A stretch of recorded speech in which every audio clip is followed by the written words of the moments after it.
On appelle ça le comportement reptilien. Les Amalécites qui sont axés sur le progrès, là on les voit, là ils montrent leurs cornes avec la 5G, ils traitent les gens, les humains lambda, ils les traitent d'amiches. Macron il a dit vous êtes des amiches, vous voulez pas de la 5G, vous vivez comme des amiches.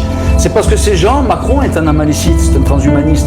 Macron ce qu'il veut, lui c'est de la technologie. Ces gens-là n'arrivent pas à atteindre l'anstase mystique.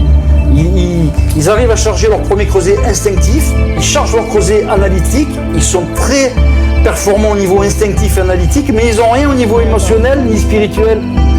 Alors que les supraconscients, c'est l'inverse. Ils marchent en émotionnel et en spirituel. Donc il y a deux politiques complètement antagonistes qui vont s'affronter.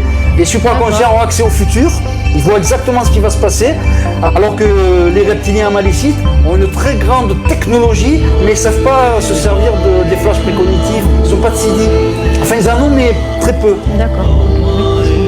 Okay. Comment on évolue de vie en vie? C'est de vie en vie, tu évolues. C'est le progrès. Adam et Ève, le serpent, la pomme de la connaissance et les deux arbres de la Genèse correspondent-ils à une montée de Kundalini et au réveil de la glande pinéale? Oui. Oui, parce que voilà. L'arbre de la Genèse, c'est l'arbre séphirotique. Donc c'est l'arbre comment aller de Malkuth à Keter. Et donc le deuxième arbre, c'est le clipote, c'est la décompensation psychologique quand on entend Keter, l'anstase mystique, je l'ai évoqué dans la dernière vidéo. Et bien sûr, alors j'explique, la Torah, l'Ancien Testament, la voie talmudiste chez les Juifs est exotérique.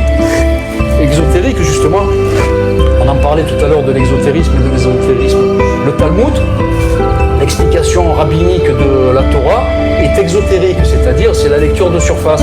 Par contre, chez les Juifs, il y a la voie zohariste, la voie du Zohar, du Sefer Yetzirah, du Massé Bereshit, du Massé Merkava, et là on devient supraconscient.